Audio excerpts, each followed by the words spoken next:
Does Season 2 take place entirely at sea? I get that we have a couple of new water guys, and I'm certain that water guys is the official military designation for them, but this is the third episode in a row now that's opened with the promise of a rollicking sea adventure. You guys know the theme song mentions land, sea, and air, right? We open with a pretty solid hook, the decommissioning of an old naval ship, the titular USS Montana, and some serious bureaucratic backbiting between its outgoing CO and some old admiral we've never met before. Is there a more tried and true formula for capturing a child's imagination? If so, I've never heard of it. Then Cobra shows up to steal the Montana. Robots!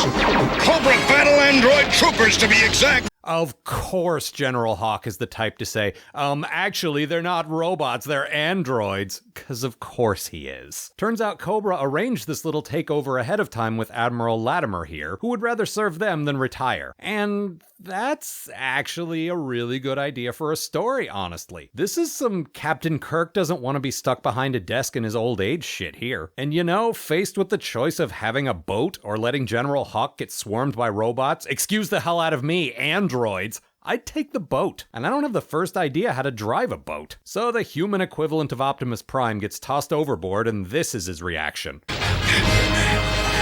Help! Wow. This is the guy who came in and accused the team of being soft a few weeks ago. Meanwhile, Destro tests Latimer's loyalties to his new snaky overlords by ordering him to fire on some US naval ships, which he does without hesitation. Dude is not fucking around. In fairness, these are all retired ships anyway, but Destro's next test is Norfolk, Virginia, where there are a number of actual active ships. And we all know Latimer's going to cave at some point. One, because he's not a traitor, but two, because making a cartoon about treason is a capital offense. It's in the Constitution. The Joes swarm in to do that thing the title says, but Destro's ready with some kind of force field / EMP thingy, and I just have to wonder where the hell this technology's been for the past 72 episodes. But then I suppose you might as well ask why they don't make the entire plane out of the black box, or make every episode star the Baroness, Cobra Commander, and Dr. Mindbender. Some questions are just unanswerable. Admiral Latimer is so impressed that he changes his shirt, and for a guy who's worn variations on the same shirt for like 50 years, that actually means he's quite impressed. Meanwhile, General Hawk asks for volunteers for a risky, strictly off-the-books mission, and while we've all seen this sort of thing a million times in every show and movie about a military organization, I don't think it really works if it comes from the actual top guy in charge. I think when you accept the position of King of G.I. Joe, which is definitely his official military designation, you give up your right to do anything off the record. Which also means that this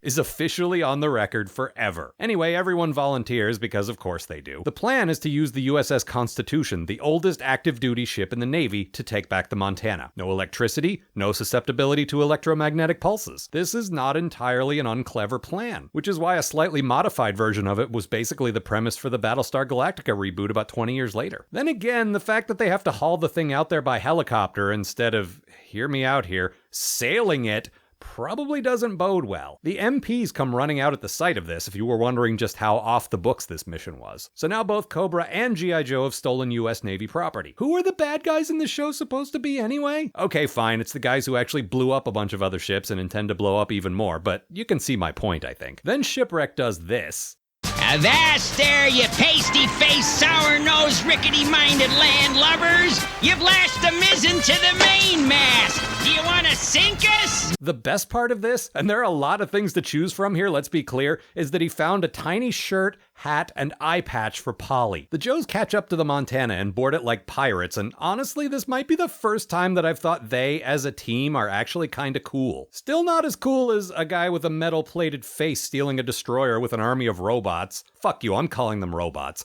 But it's still cooler than they've ever collectively been before. During the fight, the Joes take out Destro's new device. They've destroyed the modulator! That creature has destroyed my space modulator! Latimer decides that it would be sensible to surrender now, leading Destro to bitch slap him and leave him for dead. Huh, I was certain he wasn't going to give up until he was faced with having to fire on actual living guys. That just seemed like this episode's logical conclusion to me. I also did not predict that I would see a parrot wearing a tiny sweater. So I guess the show can still keep me guessing in a few different ways.